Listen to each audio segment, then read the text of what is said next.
Broadcasting from outside, Woo! as you can see. What happens when you work with old people? Hey. I'm not seeing any comments, so I'm afraid I may have to go and come back. Because I can pop this up. Let me see. Yeah, I don't think. Oh, there we go. It's fine. Hello, Laura. How are you? How's everyone doing? For all you guys who celebrated, I hope you had a good Christmas with family and friends. Susan, how are you? Rosa, Carmen, how's everyone doing? Yes, we're back. We're back. Tired, but we're back. Actually, relaxed a little bit.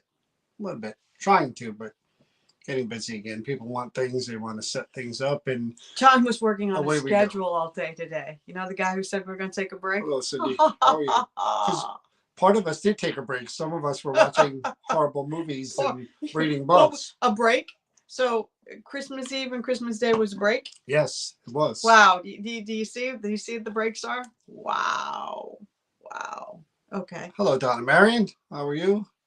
How's Momo? I want to start by recapping a little bit about what went on during this whole time off period that we had there. What is that for? Time off? Well, what did we do? How was Christmas Eve work? You want to explain that? That my kids are watching? How it was work for you? No, please, I'm just saying your idea of time off is just like a couple of days and then we're right back into the thick Explain to my kids how it has nothing to do with so much work for you. This has nothing to do with Christmas Day. How was that work? You see how he twists and he turns and he's like that little, that just spindles right in and goes right. You said we're gonna have some time off. I'm sorry, we don't have any heat, as you can see in this 2 house. days is not time off. It is literally and he deflects. You can see my breath. And he deflects. Could you see my breath? Hey, I'm cold. What can I say? Old. I'm cold. Hello, Lisa. How are you? So, going back to last week, before all the work we did on Christmas Eve and Christmas Day, we did interview Chip. I had a good interview with Chip. A little weird, but it was good. That was great. Chip's been in a weird mood for a couple of months now. At the expo, he was a little frisky, and spunky. During that interview, he was a little frisky as well. So, hold on. Jeez, that chill just got me now. Careful, Frosty might bite your butt. I'm waiting for the laughter. It's gonna. Nothing to do with laughter. I'm cold, people. I got one of his books for Christmas. I am cold. Heating pad, keep warm. Well, it's like 50 degrees in New Jersey. I don't understand how everybody's cold. There's no winter anymore. Feel my hand. Your hand's not cold. Anyway, so the question I get before we start every time we go live is, what are we going to talk about? So I asked someone, I said, hey, how about for once you try to pick the subject? You know what she did? She put a winter jacket on and put a hat on and came out here. That's what she did. You know what I found out? In Britain, why not even bother? There was a show that ran from 1976 to 1984 that was called Rent a Ghost. Who knew? And? You could rent a ghost. That was the premise of the show. That was the premise of the show. That you could rent the ghost. That there's this one organization, and they were ghosts. There were certain ghosts that stayed and just kept getting rented out, and the other ones that would move on through but it ran for quite a while, from 1976 to 1984. And it was a kids show with adults. Kid show with adults. Yes. Isn't that crazy? Rent a Ghost. Look it up. Don't say Look it up. It blew my mind. I'm telling you. This was a real show, or was it a made up like comedy? No, show? it was a show. Well, it was a sitcom. Well, that's not a real show. That's a made up show. That's like saying Supernatural was a real show. Well, that's meaning it's a TV show, John. Not that it was a reality show. I didn't say reality show. I said a show, a TV show. Thank you. No, it's fake, Karen. It was a comedy show. Look it up. Look it up. There was a show that was called Rent the Ghost. One word, Rent the Ghost.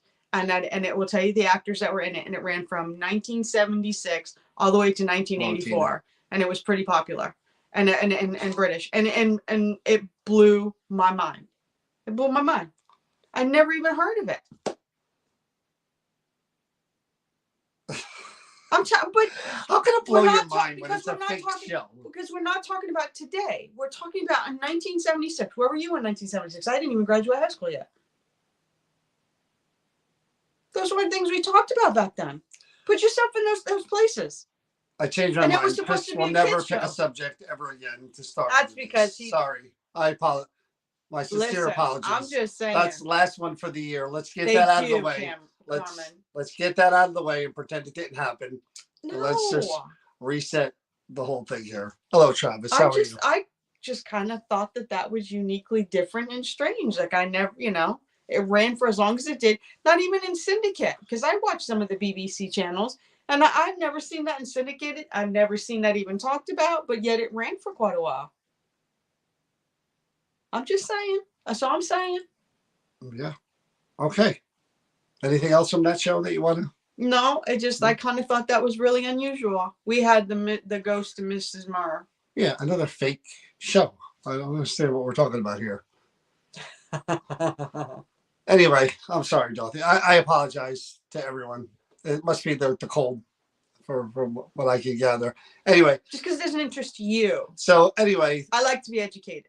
Educated about a sitcom?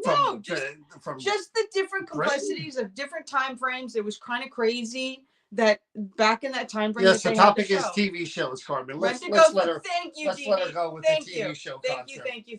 Let's go. Let's let her go with this. And that's exactly how it was spent. Rent a Ghost was a show. Of course, it was a real. It's like saying Friends is a real show. It's a sitcom. Yeah, but we're not calling it a reality show. I said it was a real show. It was on TV. That it wasn't just something obscure or whatever in a basement, like a podcast somebody did and calls it a national radio show. It was a show called Rent a Ghost that ran for quite a few years.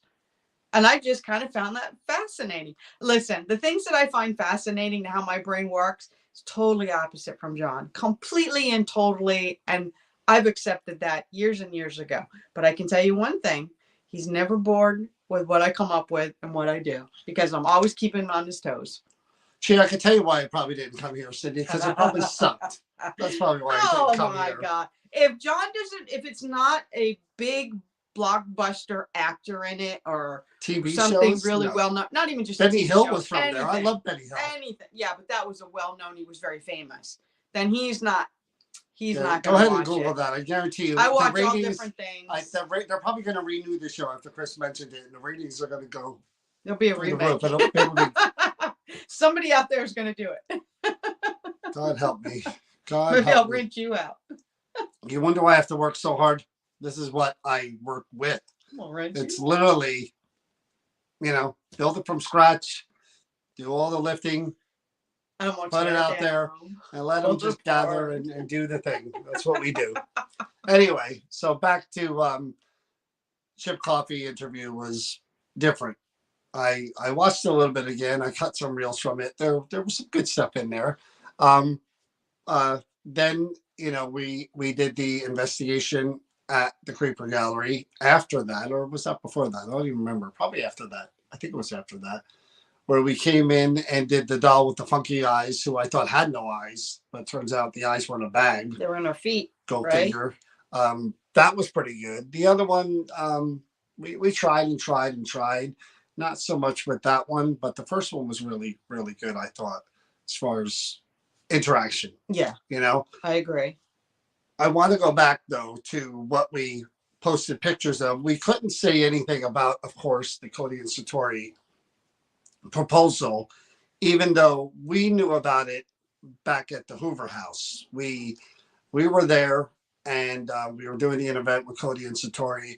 This is where the mannequin leg incident happened, that there is actual video proof of that Cody is trying to hide, but it's out there. Trust me. I have a picture of him assaulting me with a mannequin leg, but no video. But anyway, Cody did bring it up to Chris at the Hoover House, and we all kind of gathered, me, Cody, and Brian Raleigh, who is a big instrumental part of this whole thing, more so than we are, really. We were down in the basement talking You know, he wanted to propose. We were very, very happy for him. We kind of knew that when it was going to happen, about ish, kind of, sort of. See, we were planning on going into the city on December 20th. That's the day we were going to go in. And then Cody reached out and Brian was reaching out. We're all going back and forth about, because Brian was going to work it out to where Brian's got major connections. I won't say how or why, but Brian's got major connections. He could get people near the tree, which you saw in that video. He could get us to the top of 30 Rock, Empire State Building. I never had such a time walking around with VIP access passes in my life as I did, showing, and they would go right to the front. Step this way. We would bypass everybody in the lines. I thought somebody was going to hurt us at some point. So anyway, we'll get back to that in a minute. So here we are. Couple of days before, I had messaged Cody saying, look, you know, are you still going through with this thing? Hopefully. I said, I wish you nothing but the best of luck with it. And he said, well, you know, kind of a shame that you guys are going to be there a day early and not the day we're doing this. And I said, well, you know, we didn't want to impose on their special day. You know what I mean? It was, if it was going to be them and whoever else, you know, we didn't want to just be there and impose on them. And he's like, no, you know, we would love for you guys to be there. So I said, well, if we could arrange it, you know, is it okay if we're there? And he said, yes, you know, come, because, you know, you guys could take pictures, you guys could take videos too. And we would love to hang out with you guys. And Satori had never been in the city. Cody had, Satori hadn't. And we were talking about this in Gettysburg as we were walking downtown. We were talking about us going to New York, and Cody's like, I've been there, but she hasn't. So I guess this is when the idea started to kind of formulate for him. And so anyway, we worked it out to where on the 21st, we took a train into the city. We got there around 2, walked around a little bit. The plan was for Cody Satori originally to get there at 4, but then that got pushed up to like 3:30, 3:45-ish. So we were walking around. We went around St. Patrick's.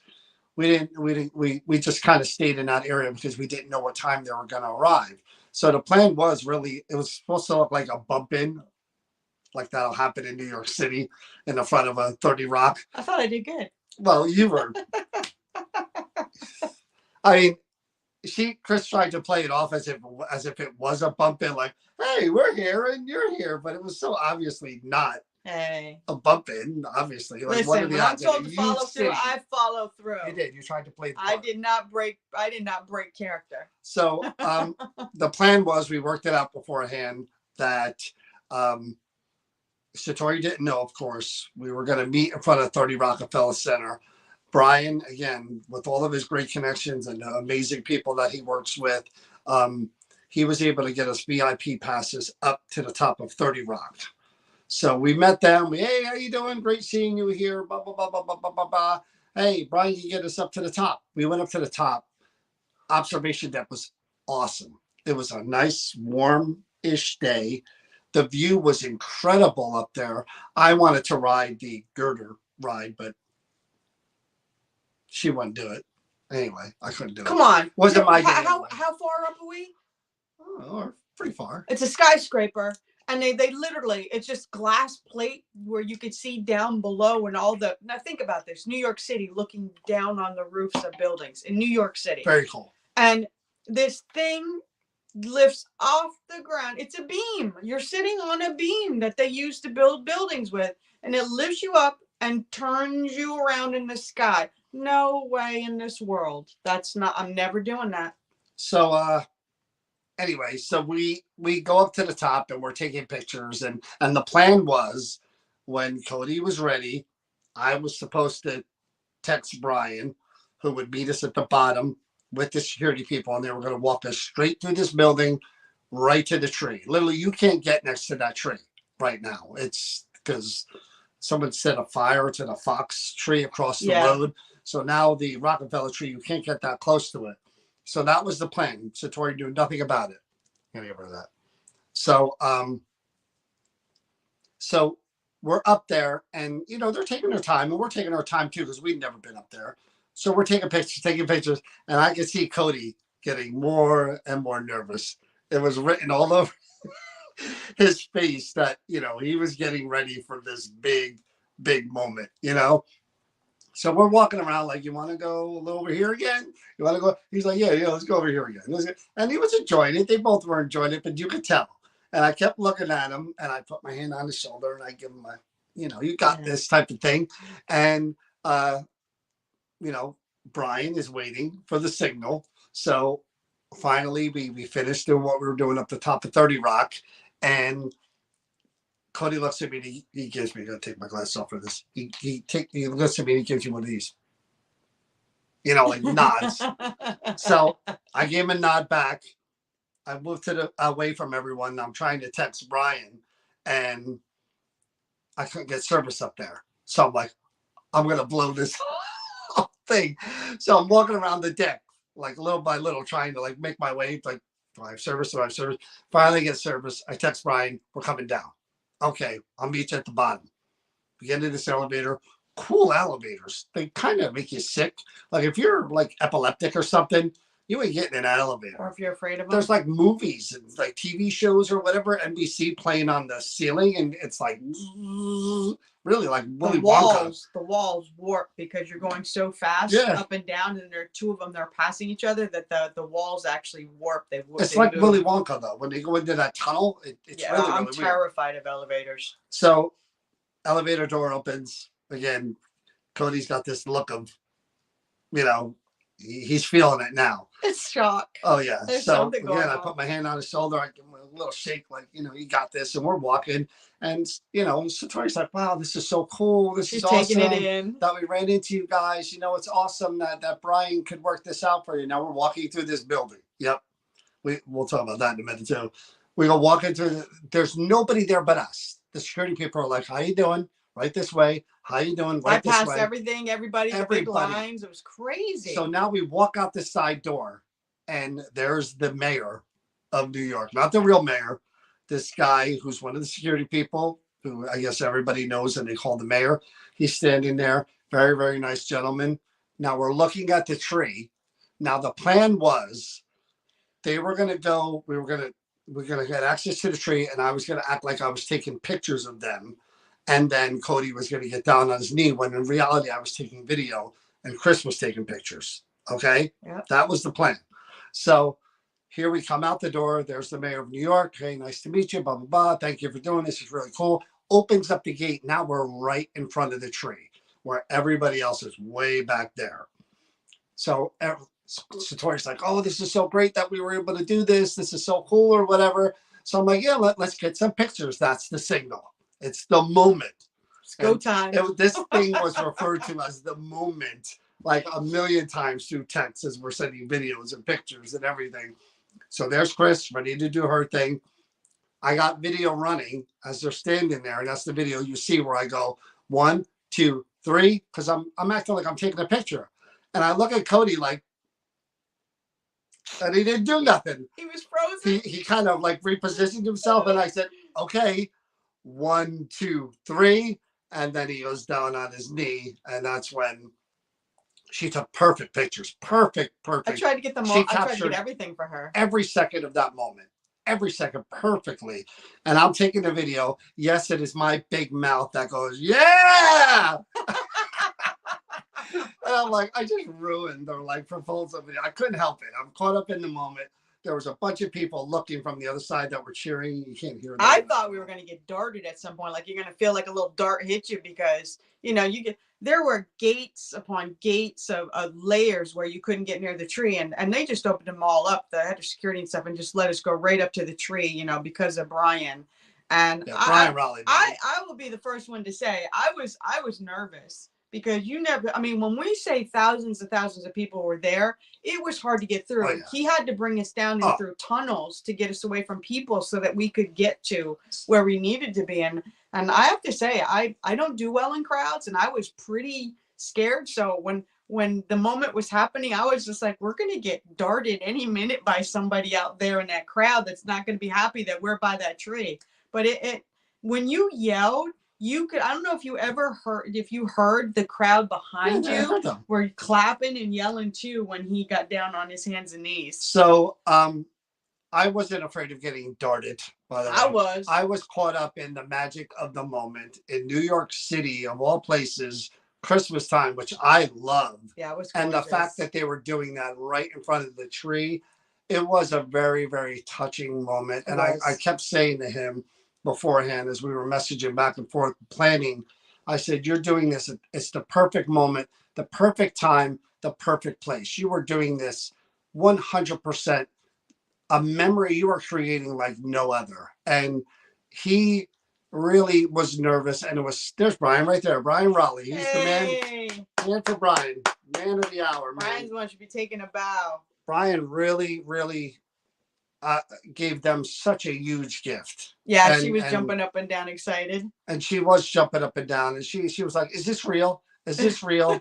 and we were right there with, for the whole thing. And we were so honored. And it was a blessing. I'm going to tell you something. It was a blessing because it just, there's so many things that are going on in life and we get affected by so many things. But when you have the ability to be in a moment with someone where something as wonderful of that is happening and you're a part of it, it just gives you a nice awakening, a recharge, But that was like a New York City movie moment. Oh my God. That's when I felt like I was in one of those horrible Hallmark movies that you watch.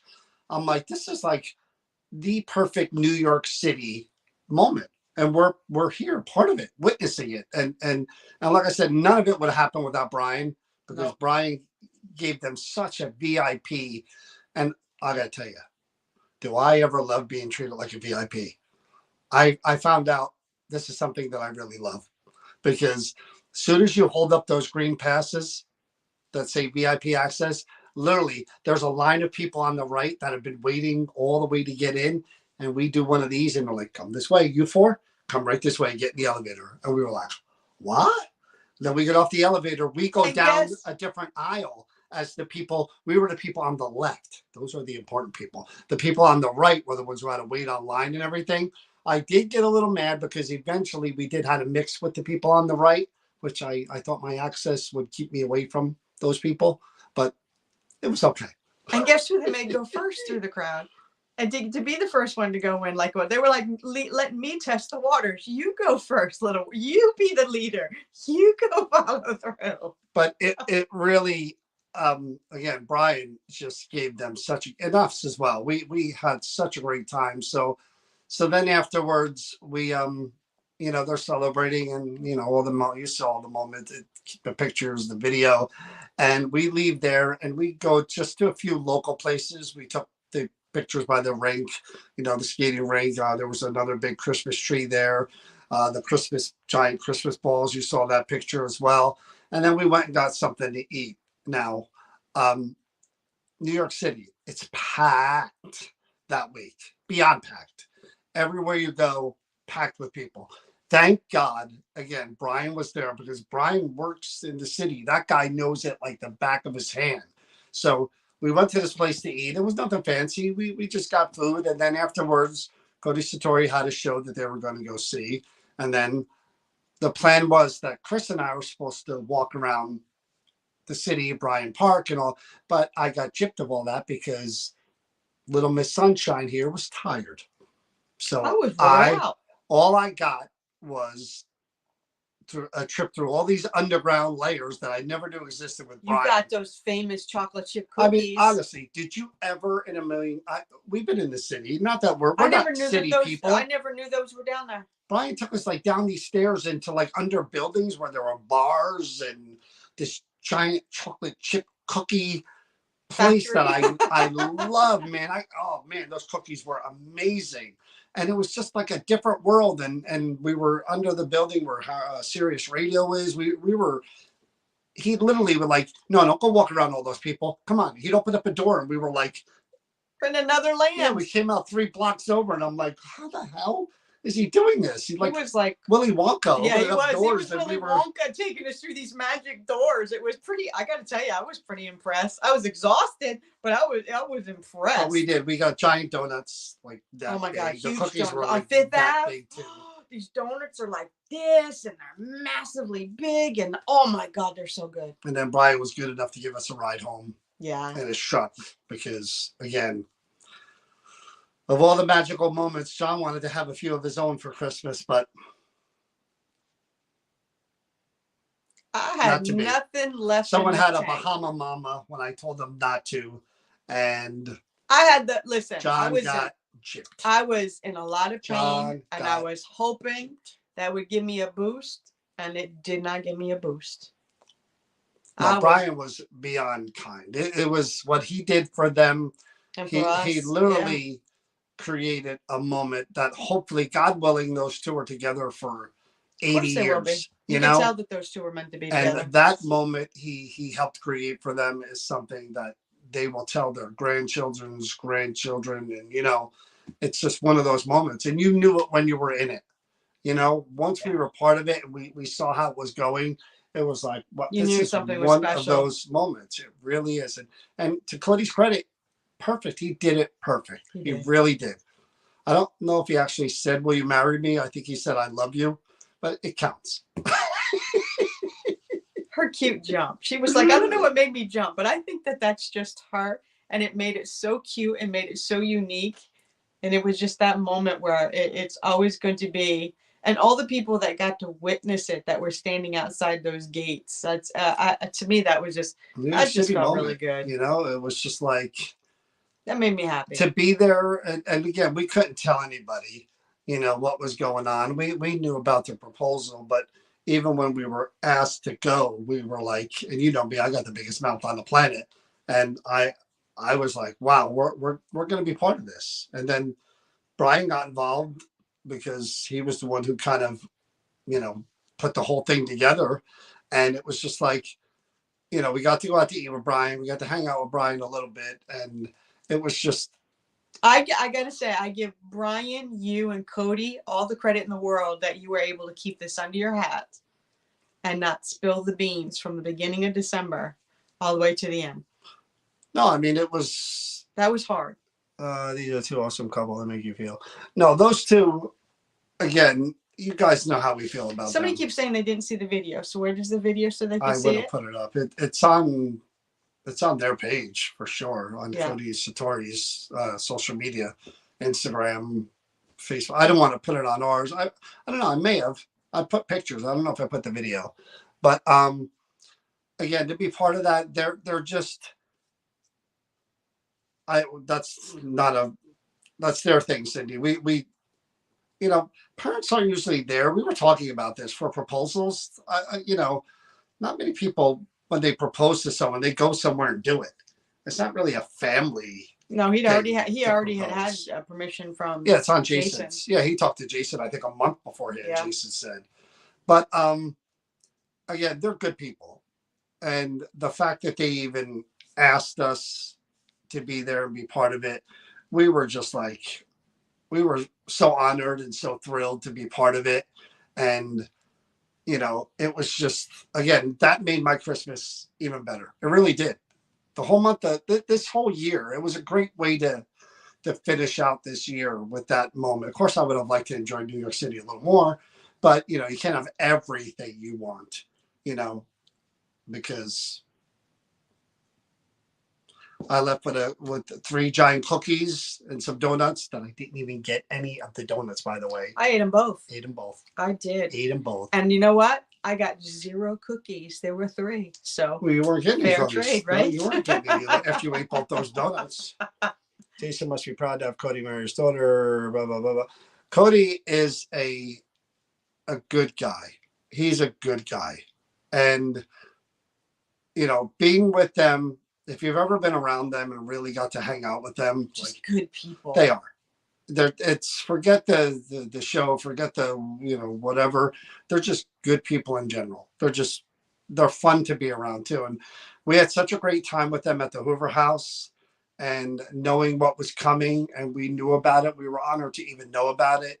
and then to be part of it, the pressure we were feeling, she'll tell you. I mean, I'm like, what if I screw up this video? What if there's no sound? What if I'm filming the wrong way? What if I'm like, what if I blow this big moment for them and I don't capture it the way it's supposed to be captured? I'll be like the biggest jerk on two legs. Thank you, Brian. We might take you up on that, Brian. Brian, I may come without. Because if I really want to enjoy all the stuff you're talking about, I think I really just need to go by myself. You and I will go hang out. You shouldn't run me ragged. Because this one can only make it to one building or two, and then she's on the poop train somewhere sacking out, you know? Oh, hello, Rachel. How are you? We were just talking about Cody Satori engagement. We were talking about, again, this year in particular, I'm going to be sorry to see go because it was one of the good ones, you know, and we'll do a wrap up. No Bahama Mama. Brian, you heard me tell her no, right? You were sitting right there. She never, ever, ever drinks. Never. This is a woman who, if we have a Corona when we're away, she'll drink like half of it and she's feeling a little good. What does she order? I'm going to get the Bahama Mama. I'm like, I should have known. I actually said to her, don't. We're not going to be able to go anywhere. I was already self-fulfilling prophecy. I was after we get done going all over.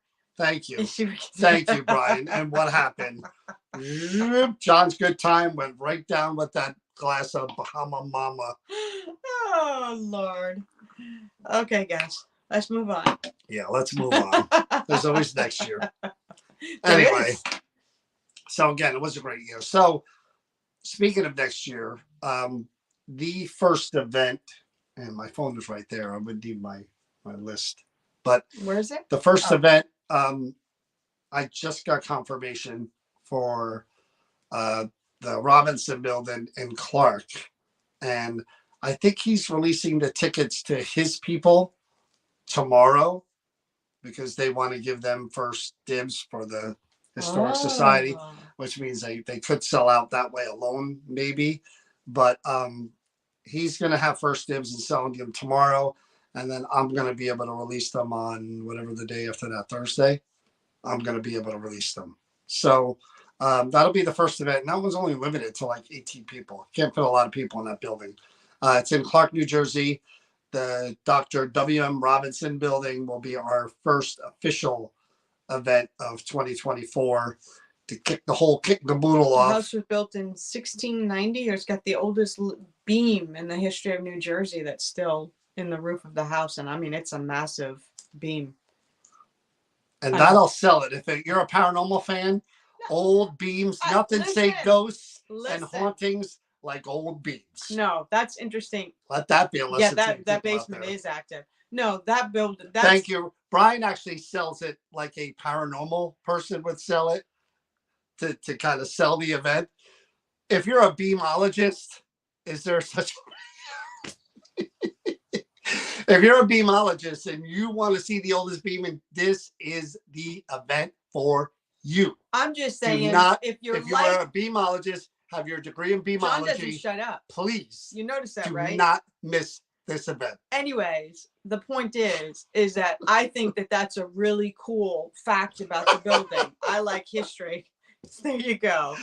He's going to get beamed. Come for the ghost, stay for the beam. But for all you people who jump on the bandwagon with this man, my brain, I love history. I love facts. I love quirky little things like that. Just like the fact that there was a TV show that was called Rent a Ghost in 1976 that ran to 1985. These little things, little nuggets, for whatever reason, they fire me up and I get excited about it. I love history and I like unusual things. Yes, yeah. Robinson Plantation House and those cookies. That is in Clark, New Jersey. I think it's Thursday. You might be selling them. No, I was talking about the date. I don't know what the date is. I got to get my book.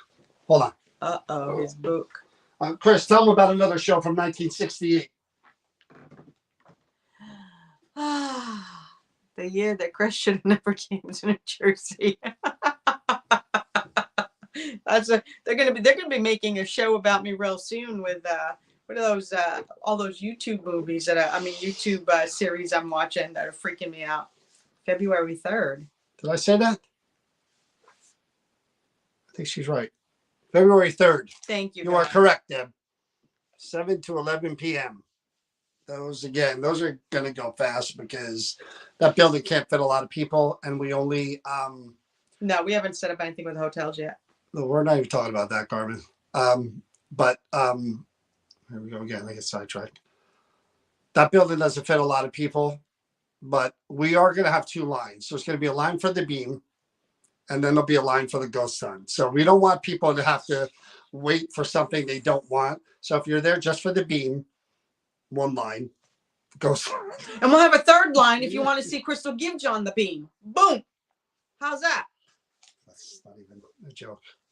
And then after that, we're actually going to be doing the I get a call. This is what I like about what we do. Another thing I like about what can I get VIP? Yes. Yes, Brian. You can actually take a picture with the beam. You no can charge. ride the beam. No charge for the picture with the beam, Brian. You get right through VIP Express. So I'm actually out and about the other day, and I get a text from the person at the Van Horn Museum, which is in Bridgewater. Now, there are certain places like the Van Horn. We only do twice a year. Clark, we only do once a year. The Baron, we only do once a year. Sometimes twice for the Baron. But she sends me a text, very cryptic. She goes, when you get a minute, call me. We have workers in the museum. Oh, yeah. And you're not going to believe what they saw. So what do you think I'm going to do? I'm in my car.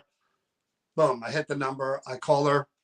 She goes, oh, that was fast. I said, well, this is intriguing. What happened? Straight from the person who called me, this is exactly what she said to me. These people are down working on the boiler. They're in the basement. Now, that building, like a lot of historic buildings, they have the alarm on the door. So when you open the door, it goes, boom, boom, boom, boom, boom, boom. You know, like it so you can hear it throughout the whole building to let you know somebody's coming in. So they were downstairs. They heard the dinging in the basement, and one of them came upstairs, and he said there was a woman, a really old woman. He said, looks like she was like 80 something years old. He said she looked like she was wearing one of the costumes that they have upstairs, you know, the period costumes. He said her teeth were almost black. She looked kind of dirty. And he said, you know, we're not open today. You know, can I help you? And she said, now she's talking to this person, according to this person. She said, I'm here for the meeting. We have our meetings here. And he said, I'm sorry, but there are no meetings here tonight. We're not even with the Historic Society. We're here fixing. Does she look like a flesh and blood yes, person? Yes, he's talking to this person. So he said, you know, we're working on the boiler. That's the only reason we're here. So, and she said to him, again, according to this person, well, call this person. He's the one who organizes the meeting. Can you call him and ask him if we're having the meeting? According to, again, this guy, he saw a number. She gave him a number, I should say, that he called, and it rang and it rang and it rang, and nobody answered. So he said he turned around and he looked at her. He said, there's nobody answering. So he said, give me a minute. Let me go downstairs, tell whoever I'm working with that, you know, you're up here, and then I'll try to help you. So he went downstairs. He said he wasn't even gone a minute. He said he never heard the door open again. And the bing, bing, bing, bing, bing. He came up, she was gone. So he opened the front door, looked in the parking lot. If you know their parking lot, it's kind of small and there's a Target behind it. He said nobody in the parking lot, searched the whole entire building, nobody there. So who was it? So I talked to when I talked to the director, I said, what meetings, what kind of meetings? He said they mentioned specifically a group that she was meeting there. And she said that group hasn't had a meeting there for like 10, 20 years. How crazy is that? So we're going to try to go in there Saturday night and talk to her. If she's wandering around in that building, we're going to try to go in there and go live and try to see if we can Be engage with interesting if we her. could get names of who were part of that group Yeah, that had I those mean, meetings. even the number. I said, "What about the number?" I said, "Does he have the number in his phone?" She can't get a hold of him.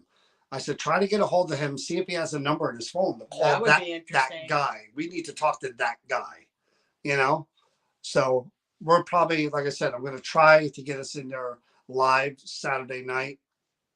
So that'll be a kind of our first live stream investigation in a while. So kind of interesting. Yeah, that's that. You rarely ever hear the story of someone engaging with a full body apparition and them giving information like a phone number and asking for things. It was at the Van Horn house, Donna. That's really, really bizarre. In Bridgewater, right? That's Bridgewater, right? Yeah. Get him to join. I don't, from what I hear, he's not going back. He's afraid to go back to the building. That's what he's a maintenance guy and he doesn't want to go back in. That's what he told her. The other guy goes back there. He doesn't go back there. He said he won't go back. That basement is pretty weird in itself. Well, that's another part of the story. The other guy who is going back there said he had to go under the crawl space of the house where that back basement is. And the whole entire time he was under there, he said he heard people talking around him on either side of him. What? Yeah. And that freaked him out. Oh. So I don't know, man. I don't know. So it's worth going in there. Right after it happened, I mean, I got this call 3-4 days ago. So hopefully we'll get in there within a week. And, well, again, that I told her to do all that. He doesn't even have to do 411. If he dialed the cell phone, it's in recent calls. The name of the building is the Van Horn Building. It's a museum. And we do events there. And supposedly, there is something mansion. Weird in the basement. Definitely for sure. But this woman, God, if I were to ever see that, forget about it. That'd be it for me. That would be it for me. Really? To see someone and talk to a spirit, engage really a one-on-one conversation. Please. There'd be a dust outline of you and you'd be me? In your car I'd be gone. Away. I'd be history. Listen, I don't hide who I am and what I'm about. I have no shame in my game. None whatsoever. No shame in my game. None whatsoever. I am who I am, and that's just how it is. Wow, that's a t-shirt. No shame in my game. Nope. So it'll be cool to get in there and specifically on the first floor to try to talk to her to see if we could even act like we're sitting for a meeting, that would be, no, I'm thinking this Saturday. I'm talking for whatever, how many days from now. That's what I'm talking.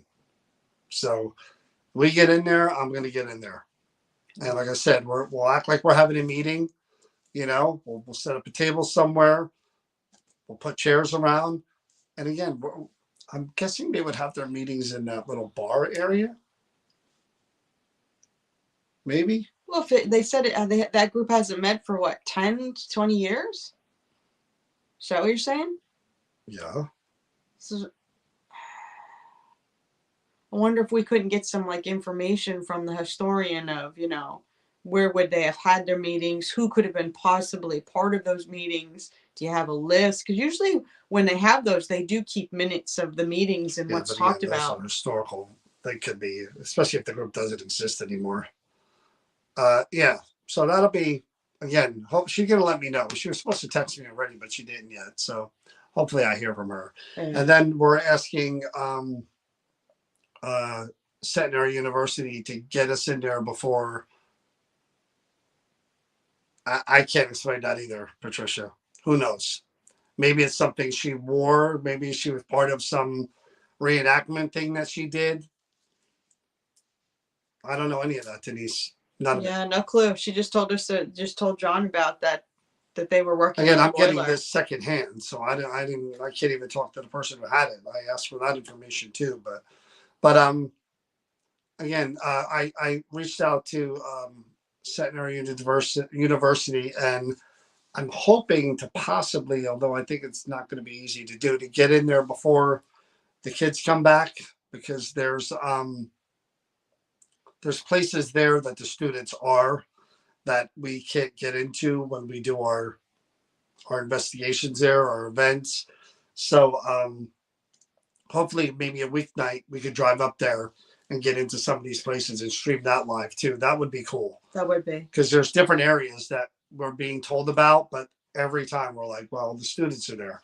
The students are there. The sort of dorm areas, it's other areas. So hopefully that'll be cool to get the run of those places and see what's going on there. So I am planning a few things. Again, it's a matter of time and logistics.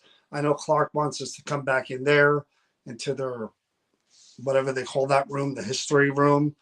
I know I'd like to do Camp Evans again. Was that the history room that I couldn't do because I was away? Okay. I like to get in Camp Evans again during this, time when we're not doing, and that'd be cool because I love that place. And just going around ourselves and engaging after we haven't been in there a while would be pretty cool. But there's, like I said, there's a whole, the events that I'm listing out here, there's a decent amount of them, and it literally goes from February 3rd, February 17th. We usually start, I like to start the same, like every other week for the first couple of months, just to get us, into it, and then, we get real busy later on. I love watching your lives when you go to, we haven't done that in a while. We got to get more doing that. And again, when the events start, it's really hard to, the other thing we were planning on doing, we can't do it live, unfortunately. But we are kicking around the idea of going into the Sterling Hill mine and recording it. We can't do it live because there's zero Wi-Fi. No way to do live in that mine. But we are thinking about going in there just with our phones and flashlights and recording us going in there and whatever we get. Unfortunately, you can't do it live. Probably could do it live from the office, but I think the mine EVPs are way better in the mine. Way better. Although I got some pretty good EVPs the last time. But that would be cool too if we could just go up there a day. Again, we have the key to the mine. As long as I'm with somebody, I'm good with that. We have the key to the mine, so we could drive up there right now if we wanted to and get in that mine and go walk around if it was for those damn bears. But they should be hibernating right now, shouldn't they? Right? Bears shouldn't be around anymore. They should be hibernating. Yes. Yes. But that's what we're planning, as well as, some interviews and getting some people on to talk to them about different subjects again. I want to get back into doing all that. I miss doing that. I miss the conversations with different people about different subjects. Just thinking again what we were talking about with Chip. I cut that reel about him saying that once you get into the afterlife, you don't have any disability anymore, that it's more of a physical, it's a body thing that is a soul thing. And I'm thinking, like, again, my mind always goes down the rabbit hole with this stuff. When you hear in the moment on a mind recording. Cool to replay what you hear in the moment. Yeah. Again, hard to do it live though, Lauren. There's no Wi-Fi. We'd be doing live stream investigations from that mine once a month. Oh, God, if we could stream. That's how crazy that it is there. But back to Chip. I know people investigate, and I know there have been certain places that they've been in where the quote unquote spirit kind of acts like they did whatever they were, in their life, abused, scared, challenged in any kind of way. So, in that kind of way, it's kind of hard for me to ever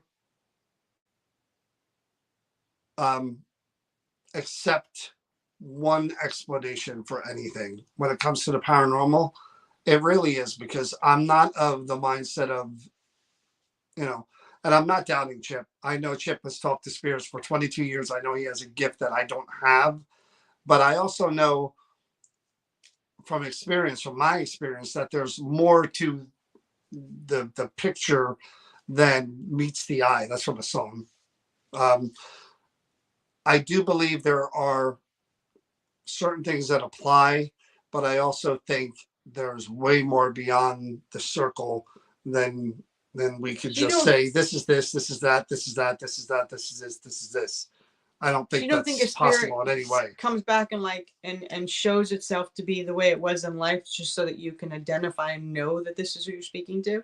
No, why would that be the case? Why not Why just not? give you information to let them know who you are, But things that you wouldn't. but maybe that's just whatever, for whatever reason, But if that's what they that's an were. explanation, but I don't But that's believe what I'm saying. I would purposely come back that way and be like, act, a certain way. But it does, again, it's the question of, um I think that there's a big piece somewhere somehow that, um like Grant had this great theory of the kind of, I don't know what else to call it, but the in between. You know Well, what when I those mean? books come out, I'm getting them so I can read And them. the in between is before you transition to not even heaven or whatever. It's where whatever your idea of heaven is, Okay. not the actual heaven. Right. I think we have a guardian. That's a good question too. Um, do I think we have? I do believe we have guardian angels. I don't believe it in the sense of, like I said, I. There are people that have abilities that I don't have, and there are people that have been doing this longer than I have. And if they're telling me they have guardian angels that are the archangel Michael and this other stuff, who am I to say they don't? It's hard for me to wrap my brain around that concept. It's more likely for me to understand a guardian angel for me. And Chip said it wouldn't be the case, but I think my mom, who passed to COVID, would be my guardian angel. Someone that watches over you. Exactly. Maybe my definition isn't the right definition, but I'm thinking I know in my heart and in my soul that my mother is still around me and that she helps me when she can and that she looks out for me. I know it. Is that a guardian angel? Maybe not the definition of whatever Chip thinks it should be, but I think that part is true. But spirit guides, that's the one I have a problem with. Spirit guides. Now, Chip named what, 5, 7 of them? That's a real rough one for me to wrap my brain around because why would, if there are spirit guides, why wouldn't we all have access to them? And why wouldn't we all have that come to whatever moment of realizing that we have them and that we have access to them? Now, again, you could teach it, you could learn it. I mean, it's too much of an easy out for me to when people say How things did like the that. person teach? How does the person know how to do it to reveal who your guardian angel is to you, or your spirit guide? Spirit guides. That's the Yeah, one that it's I just have a like problem with, the spirit guide one. But yeah, and again, religious. If you're religious and you believe in angels, and then I believe me, I don't. all I got to I don't say begrudge you that belief, and I don't say it's fake or not real. I'm no, just you telling just you haven't experienced it for my yourself. perspective, my life perspective. So to me, there's way too much. Um, yeah, I know. That's what I'm talking about, Patricia. But for me, there's too much gray in all of the story. Um, there's in all of the story of people that have talked to spirits that are in different places at different times, whether it's a psychiatric hospital, um, nursing home, whatever. You know what I mean? There's too much of a gray area of some of these spirits still believe they are who they were. You know what I mean? Yeah. And why is that? If we lose all those ailments and everything is fine and hunky dory and we're transitioned into this new soul, why is that still remain? Because there are people that have passed to say they felt better than they've ever felt. There was no pain, Yeah. no suffering. Well, is that only temporary for the transition and then you get all that crap back again? I don't think when you pass, you get any of that pain. I think that when the time comes, this is my belief and my belief alone is that I do believe that when you have left this earth, that and you've transitioned or whatever, because I don't understand how the process works. The older I get, the more questions I have, and the more that I poke. And I was raised Catholic, and I literally question a lot of the different things that I learned, because I mix in with life and learning, and that makes more questions for me. So I've evolved into different thought processes and what I believe and what I don't believe, and I haven't gotten an answer yet. I am a very faithful person. I believe in a higher being. I do. There are certain things. I believe in angels. I believe I know a lot of people don't, but I do believe in demons, not Hollywood demons or what ghost hunting people call demons. It's something completely different than what the normal people do because of my experiences. So I do believe that but when you pass, I don't believe you take all of this angst and everything with you into the next, whatever it may be, or where you transition to. I think it is. I've felt a presence of such peace and overwhelming. It's different than what I've experienced in life, and I can't explain it. Well, but again, according to some mediums, you do take grudges and stuff like that over with you. You know? I think that depends on And the type of memories person that you and are. I think that if you're someone who's hyper vigilant, obsessed, and it's to the core of your very being, just obviously that's something that's a part of your soul, your core. I think you're a core of who you are. I just don't think that you take ailments with you. If you are a diabolical soul, not a human being, a soul, and you're bad, that's what your soul's going to be. Well, that's your like essence. I said, I think there's a lot of gray into what is and what isn't. And these are the big questions that we have. We were talking again. We'll go a little long here. Um, we were talking about. We brought up the subject of fate before and destiny and all that stuff, and I have a big problem with the word fate and destiny and all that because I know people have their belief, and Dustin Parry believes that there is a path laid out for us, but there are things that get in the way of that path that kind of change lead the us. trajectory. But that's bullshit. I'm sorry, because it's bullshit. Because I like I said, I understand why people feel the way they do because their life experiences have created the thoughts that they have. For me, it's completely different, and what I deal with. My sister, who I went to see for Christmas yesterday, she's 2 years older than me. We were beyond close growing up. She was my buddy. She anything I wanted to know about life or stuff I shouldn't know.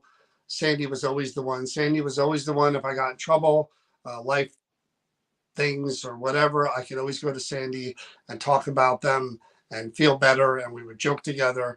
Sandy was the same sense of humor that I have to put it in perspective. And I'm sorry for being so vulgar, but Sandy was just like me, a 12-year-old sense of humor where we would be eating cereal together in the morning. And Sandy wasn't unlike Sandy. You have a bowl, you have the cereal going up to your mouth, and she would lean over and blast one. And we would just literally cereal come flying out of my mouth. She would laugh, I would laugh. And my sister was the reason that I found out that I had tumors, this disease that I have, neurofibromatosis. She had a massive one in her head. I was 2 years younger. It scared me because I was having headaches, and I went and I got an MRI, and it turns out I did have a tumor on my left side, which was still very small, and I was able to have it removed with hearing loss, but it didn't devastate me like they devastated her. She had multiple brain surgeries, tumors the size of grapefruit, taken out in pieces from her, and now she is blind, deaf. You can't understand her. Yeah, she can't walk. She's got a feeding tube in, and thank God she's in the assisted living with her significant other, and they're great for each other, and they, thank God for him. He's there with her. But fate did not do that to my sister. There was no plan. There was no destiny to do that to her. So I come from it, the perspective of a lot more bitter towards life for doing what it's done to her. And when I'm with her, I literally have to put myself back together for 2 or 3 days because I love my sister. I miss my sister. I miss not being able to talk to her. I can only sit by her and hold her hand when I visit her. And it tears me apart in many, many, many ways. And it's tough. And it takes me days because it's a survivor guilt too. Why wasn't that my fate, my destiny? You know what I mean? I would have traded places with her 100 times, you know? So when we get into down those rabbit holes, my perspective is always of someone I appreciate life. I love my kids. I love Chris. I'm grateful for everything that's happened in my life and the people that are in it. But I'm very bitter when it comes to life and the thought of religion and God and things like that. That's such a hard thing for me to wrestle with, even at this age of 55. Afterlife, sure, I believe in it 100%. I've experienced enough to know that there is something beyond for sure. No one hopes that all of those ailments go away for her more than I do. I pray to everything that there is out there that what Chip said is true. And believe me, she deserves that. Yeah. If anybody does, she does. So my perspective may not be one that everybody agrees with all the time. And I understand that. But I don't come from a place where fate makes any sense at all to me. It really doesn't. And I'm sorry for the tangent, but it's true. Not all of us have lived the life of just, we're on a path. And no, you've seen a lot of family members go through this. So a lot. I know that if fate is such a thing, fate is cruel to some. And I don't believe that the universe works that way. Destiny is more like certain events that will hurry up regardless of what I live in. Yeah, maybe, but that's really it. And again, I don't want to bring everyone down. And I know the holidays and all that stuff, but we literally just went to see her yesterday, and I'm still in that putting myself back together mode. So we will, like I said, go live hopefully Saturday night from the Van Horn house, and hopefully that woman is there. And believe me, if I see her and we talk to her and we videotape it, then I will retire because there'll be nothing better than that I could ever experience in this field. I have witnesses. I'm going to dress up as that woman and walk in the door. If not, I believe there is a beam in the basement that is pretty old that Chris could actually show you guys and talk to if you guys want to see another beam, if you're into that. Future event, you guys are going to find a body in a basement. I'm not going to tell you which one, but one of them. But hopefully, like I said, Saturday will be live. If not, I am thinking of heading back to the Creeper Gallery. I don't know, tomorrow night or Thursday night, maybe. I like going there. There was a few more. We should have done the Jack in the Box. Should have. So I am looking forward to going back there and talking to that Jack in the Box and the beam tour. We'll definitely be doing the beam tour this year. We're looking them up after we leave here. But thanks for watching, guys. Again, hope you guys had a great Christmas. And Merry Christmas to all of you, and I hope you all have a Happy New Year too. Yeah. Sorry if I sound bitter, but it's just the way I feel right now. We'll be back probably Thursday night, probably from the Creeper Gallery. Then hopefully Saturday from the Van Horn, and that lady will show up, right? Hopefully. Good night, everybody. Please stay safe, stay healthy, and please remember to be kind to each other. Night, guys. Good night.